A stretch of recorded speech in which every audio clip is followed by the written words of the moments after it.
অসমত শিক্ষকৰ ৰূপত বাংলাদেশী নাগৰিক দুজনকৈ বাংলাদেশীৰ শিক্ষকতা অসমত আৰু গুৱাহাটী উচ্চ ন্যায়ালয়ৰ গোচৰত বাংলাদেশী প্ৰমাণ হৈছে আব্দুৰ ৰছিদ আৰু খাইৰুল নামৰ শিক্ষক দুজন। আব্দুৰ ৰছিদে শিক্ষকতা কৰি আহিছিল 1979তে স্থাপিত হোৱা উলুবাৰী মধ্য ইংৰাজী বিদ্যালয়ত আৰু আনহাতে বিতৰ্কিত খাইৰুল এনআৰচিৰ সময়তো নিয়োজিত আছিল দায়িত্বত। ইতিমধ্যে প্ৰাথমিক শিক্ষা সঞ্চালকে বৰখাস্ত কৰিছে শিক্ষক দুগৰাকীক। 2015 চনতে বিদেশী ন্যায়াধিকৰণে বিদেশী হিচাপে ঘোষণা কৰি আহিছিল এই শিক্ষক দুগৰাকীক।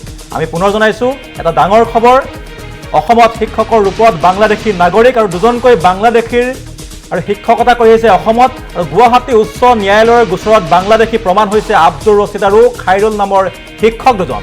আব্দুৰ ৰছিদে শিক্ষকতা কৰি আহিছিল 1979 চনতে স্থাপিত হোৱা উলুবাৰী মধ্য ইংৰাজী বিদ্যালয়ত, আনহাতে বিতৰ্কিত খাইৰুল এনআৰচিৰ সময়তো নিয়োজিত আছিল দায়িত্বত। ইতিমধ্যে প্ৰাথমিক শিক্ষা সঞ্চালকে বৰখাস্ত কৰিছে শিক্ষক দুয়োগৰাকীকে। 2015 চনতে বিদেশী ন্যায়াধিকৰণে বিদেশী হিচাপে ঘোষণা কৰিছিল এই দুই শিক্ষকক।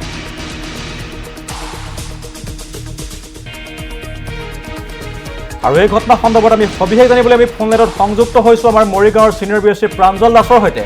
হয় প্ৰাঞ্জল, যিহেতু এটা ডাঙৰ খবৰ, দুগৰাকীকৈ বিদেশী চিনাক্ত হৈছে অসমত, তাকো শিক্ষকৰ চাকৰিত তেওঁলোক নিয়োজিত হৈ আছে আৰু বৰ্তমান তেওঁলোকে এখন উলুবাৰীৰ এখন বিদ্যালয়ত তেওঁ শিক্ষকতা কৰি আছিল আৰু দুইজনৰ নাম হৈছে, এজনৰ নাম হৈছে আব্দুৰ ৰছিদ আৰু এজনৰ নাম হৈছে খাইৰুল।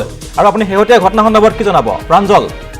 নিশ্চয় ভাস্কৰ, এইটো হয়তো আজিৰ তাৰিখত সকলোতকৈ ডাঙৰ খবৰ যে অসমৰ চৰকাৰী শিক্ষা খণ্ডত দুগৰাকীকৈ চৰকাৰী শিক্ষকে কৰ্মৰত হৈ আছিলে, চৰকাৰৰ দৰমহা লৈ আছিলে, যিকেইগৰাকী শিক্ষক আচলতে বাংলাদেশী নাগৰিক। আৰু বাংলাদেশী নাগৰিক হিচাপে তেওঁলোকে কেনেধৰণে আচলতে ইয়াত কৰ্তব্য নিয়োজিত আছিলে সেয়া আচলতে যথেষ্ট ডাঙৰ খবৰ। আৰু মই প্ৰথমে উল্লেখ কৰিব বিচাৰিম ভাস্কৰ যে এই দুগৰাকী শিক্ষকৰ নাম হৈছে খাইৰুল ইছলাম আৰু মহম্মদ আব্দুল ৰছিদ।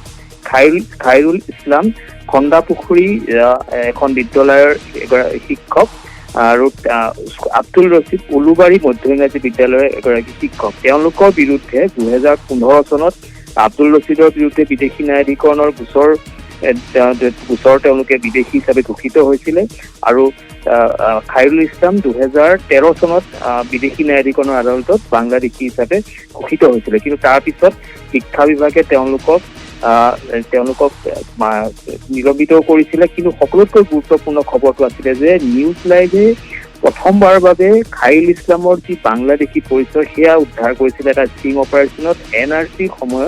এনআৰচি যেতিয়া ৰাষ্ট্ৰীয় নাগৰিকপঞ্জী প্ৰস্তুত হৈ আছিলে সেই সময়তে মৰিগাঁৱৰ জালুগুটিৰ এটা এনআৰচি চেণ্টাৰত এইগৰাকী খাইৰুল ইছলামে কৰ্তব্যত নিয়োজিত হৈ আছিলে মৰিগাঁও জিলা প্ৰশাসনৰ অজ্ঞাতে। আৰু তাৰ পিছতে আচলতে নিউজ লাইভৰ যি ষ্টিং অপাৰেশ্যনত তেওঁ মুকলিকৈ স্বীকাৰ কৰিছে যে তেওঁৰ বিৰুদ্ধে গোচৰ চলি আছে, তেওঁ উচ্চ ন্যায়ালয়ত গোচৰ চলি আছে আৰু উচ্চতম ন্যায়ালয়লৈ তেওঁ ইতিমধ্যে গৈছে। আৰু এই সমগ্ৰ বিষয়টো সেই সময়ত ফালি লোৱাৰ পিছতে আচলতে সমগ্ৰ অসমত হুলস্থুল হাহাকাৰ পৰিৱেশৰ সৃষ্টি হৈছিল যে যি এনআৰচি আচলতে বাংলাদেশী বিদেশী নাগৰিকৰ যি বিতৰণৰ বাবে যি এনআৰচি প্ৰস্তুত কৰা আছে সেই এনআৰচিতে বাংলাদেশী নাগৰিকে কৰ্তব্য নিয়োজিত হৈ আছিলে। আৰু সেইগৰাকী খাইৰুল ইছলামক এতিয়া শেহতীয়াকৈ যি ৰাজ্যৰ শিক্ষা বিভাগে এই খাইৰুল ইছলাম আৰু আব্দুল ৰছিদক ইতিমধ্যে বৰখাস্ত কৰিছে। আৰু বৰখাস্ত কৰাৰ কাৰণ তেওঁলোকৰ যি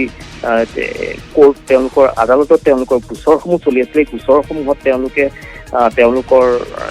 পৰাজয় হোৱাৰ পিছতে আচলতে এনেধৰণৰ সিদ্ধান্ত লোৱা হৈছে, কঠোৰ সিদ্ধান্ত লোৱা হৈছে। আৰু সকলোতকৈ গুৰুত্বপূৰ্ণ খবৰটো হৈছে যে অসমৰ দৰে এখন আচলতে যি বাংলাদেশী যি নাগৰিকৰ সমস্যাৰে অধ্যুষিত এখন ৰাজ্য, সেই ৰাজ্যখনৰ চৰকাৰী শিক্ষা খণ্ডত চৰকাৰী শিক্ষকে বাংলাদেশী নাগৰিকে চৰকাৰী শিক্ষকতাৰ পদ লাভ কৰিছিলে, বৰখাস্ত হৈছে, ডিছমিছ হৈছে। কিন্তু সকলোতকৈ ডাঙৰ কথা তেওঁলোকে এটা দীৰ্ঘ সময় তেওঁলোকে এই চৰকাৰী শিক্ষা খণ্ডত কৰ্মৰত হৈ আছিলে। ভাস্কৰ, 2015 চনতে দুয়োগৰাকীকে বিদেশী ন্যায়াধিকৰণে বিদেশী হিচাপে ঘোষণা কৰিছিল আৰু তাৰ পাছত তেওঁলোকে শিক্ষকতাৰ দৰে বৃত্তিত নিয়োজিত হৈ থকাৰ এটা ডাঙৰ খবৰ প্ৰাঞ্জল।